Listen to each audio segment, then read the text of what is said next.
Hi friends, welcome my channel. ഇപ്പോൾ ഞാൻ ഇവിടെ പറയാൻ പോകുന്നത് സെൻറ്റൻസ് അഥവാ വാക്യം.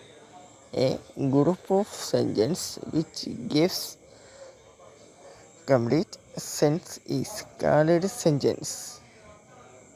There are 4 types of sentences in English. Assertive sentence or declarative sentence.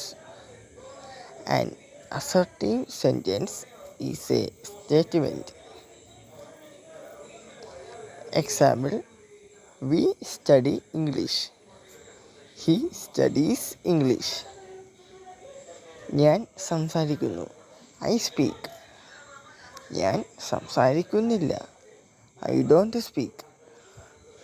നീ സംസാരിക്കുന്നു. Do you speak? നീ സംസാരിക്കുന്നില്ലേ? Don't you speak? ഇപ്പോൾ വീഡിയോ കണ്ട് ഇഷ്ടമായെങ്കിൽ ലൈക്ക് ചെയ്യുക, കമൻറ്റ് ചെയ്യുക, ഷെയർ ചെയ്യുക, സബ്സ്ക്രൈബ് ചെയ്യുക.